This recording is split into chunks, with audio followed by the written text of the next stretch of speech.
yang membuat acara Ki spesial, kami mencoba menyeduh jamu dengan cara yang berbeda, tapi unsur utamanya adalah kita mencoba menjajaki sisi seni dari perjamuan ini. Maksudnya apa? Di era di mana industri kopi sedang booming, industri teh sedang booming, kita mencoba mengangkat kembali jamu. Dan perbedaan kita dengan kedai-kedai jamu yang lainnya adalah kita mengangkat tema freshly brewed. Maksudnya apa? Mencoba menyeduh langsung di depan pelanggan. Dan bukan cuma hanya menyeduh langsung di depan pelanggan, dari segi bahan-bahannya pun kita mencoba untuk meningkatkan integritas dari bahan tersebut. Dari sisi supply, sebisa mungkin kita mencoba mencari bahan langsung dari para petani. Dan kita pun masih dalam proses mencoba melakukan pembinaan terhadap para petani untuk mendapatkan kualitas bahan yang ideal.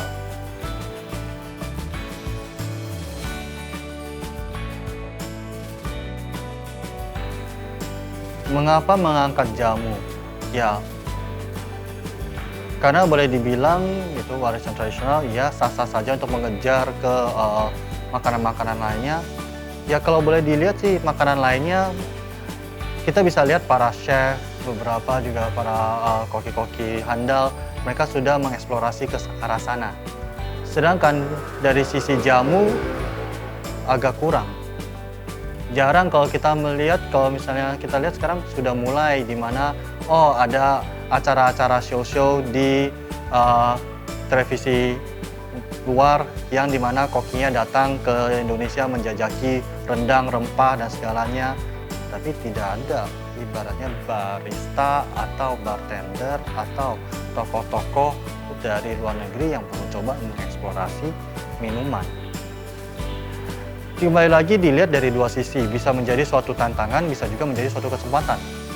Di era di mana semua orang tidak memperhatikan, itu mungkin menjadi suatu kesempatan di mana mencoba untuk mengangkat kembali.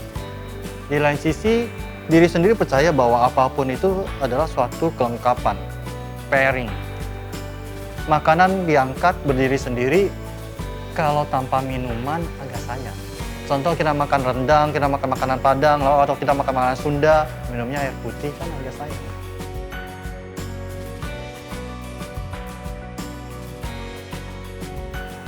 Kalau keinginan sih ekspansi sih jelas ada. Restoran baru pasti ingin. Kalau buka, ingin sekali, harapannya ya sama juga seperti apa yang aku lakukan terhadap acara Ki, revitalisasi kuncinya. Karena kalau misalnya kita lihat makanan Indonesia yang terkenal sekarang Padang, tapi kan kita ada 1000 lebih suku. Bagaimana dengan teman-teman makanan dari kepulauan yang lainnya? Dari Kalimantan, dari Sulawesi, dari Papua, dan apakah itu bisa dikolaborasikan, difusionkan, atau dicoba diulik menjadi sesuatu yang menarik, ya itu bisa dijajaki.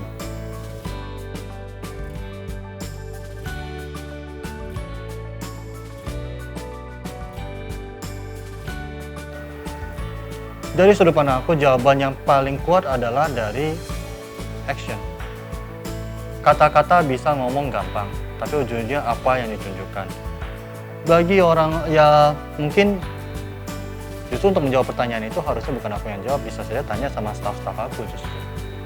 Kalau benar hidup aku licin, kalau benar hidup aku itu semuanya mulus-mulus saja, apa aku cari masalah terjun ke jamu? Untuk apa aku terjun untuk cari masalah, untuk mulai dari awal lagi, lalu aku buka lagi. Tim-tim pasti pernah bisa meng-vouch atau ibaratnya membantu aku untuk bicara, karena aku tidak sungkan untuk melayani pelanggan juga. Dan juga akan ada haters, ya bukan haters ke aku, tapi maksudnya kayak bagaimana ketika ada pelanggan yang tidak menyukai produk, itu aku hadapi juga. Riset-riset terhadap bahan, riset-riset terhadap semuanya itu aku turun tangan sendiri. Tidak bisa dipungkiri, apapun yang aku lakukan mungkin lebih mudah. Mungkin tidak sesusah daripada yang tidak memiliki apa-apa. Tapi pada saat yang sama, membagi waktu merupakan suatu tantangan yang besar. Yang perlu aku pikirkan ketika aku berada di kafe untuk standby, melayani pelanggan dan segalanya, pada saat yang sama, 1-2 jam tersebut itu sebenarnya bisa aku pakai untuk membesarkan perusahaan yang satu lagi. di mana aku mendapatkan beban ribuan karyawan yang kalau misalnya aku lengah, 1.000 mulut tersebut itu akan kehilangan pekerjaan. Karena bukannya apa, kita berada di era di mana tidak ada jaminan mengenai masa depan. Perusahaan besar sebesar apapun, kita bisa lihat bagaimana perusahaan besar di 5 tahun yang lalu pelan-pelan satu persatu digantikan. Jadi kalau misalnya aku masih tetap seru ya di acara Ki dan segalanya, aku jaga standby karena sebenarnya aku menikmati sekali. Seru, enak, nyaman. Karena pemikirannya adalah menyeduh, selesai, pelanggan puas, udah. Tapi pada saat yang sama, beban pikiran adalah apa ketika aku menghabiskan waktu di sini, bagaimana dengan yang satunya lagi?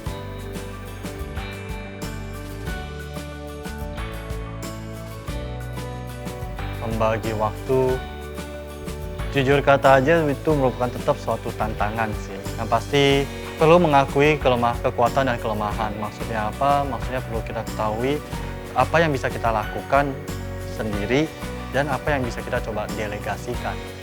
Karena ujung-ujungnya mungkin ketika awal mulai ya semua dilakukan sendiri masih bisa. Tapi kemudian setelah mulai operasional, detil-detil, improvement dan segalanya, pengawasan segalanya, itu ya perlahan-perlahan perlu didelegasikan dan coba merekrut tim-tim, membentuk tim-tim untuk membantu supaya ya agar bukan kita yang lakukan sendiri semuanya.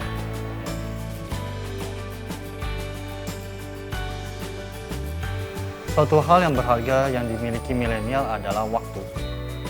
Kalau dari pribadi aku yakin apapun yang besar itu dimulai dari baby step, bukan sesuatu yang melangkah langsung bisa sukses atau bagaimana, bukan.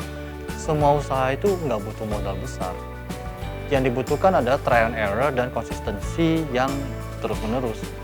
Karena ujung-ujungnya semua hal itu nggak gampang. Maksudnya apa? Mau bisnis cafe, oke, seperti aku, oke. Kalau modal banyak, bisa langsung beli ini, beli itu, sewa ini, sewa itu, dan segalanya. Tapi apakah itu kunci untuk sukses? Bukan. Ketika beli pun perlu tahu kan. Mau buka kafe, pertanyaan daerahnya di mana, lokasinya di mana. Kalau lokasi di sini harganya berapa, lokasi di sana harganya berapa. Harganya mahal tapi pasarnya banyak ya, ramai atau sepi. Hal tersebut yang perlu dicari tahu. Jadi tidak lari dari kalau modal besar bisa cari surveyor atau enggak badan survei atau gimana.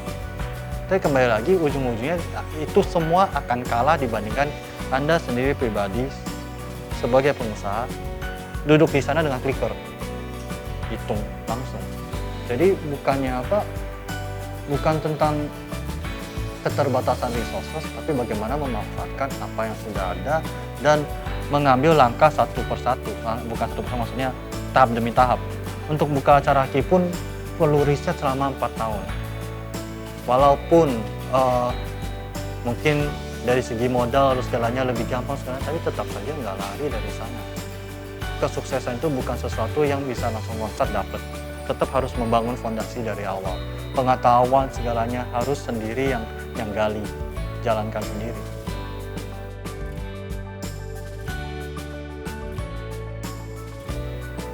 Tetap melanjutkan apa yang sedang diperjuangkan dan bagaimana mempertahankan konsistensi. Ya mimpi bisa besar menggapai, mau supaya acara Ki kalau bisa go internasional, diakui dan segalanya. Tapi kalau terlalu bermimpi terlalu lama juga ujung-ujungnya groundwork-nya tetap harus dilakukan. Tetap saja setiap pelanggan yang masuk bagaimana memastikan mereka mendapatkan pengalaman yang tak terlupakan, yang menarik dan bisa puas dengan apa yang mereka dapatkan di sini.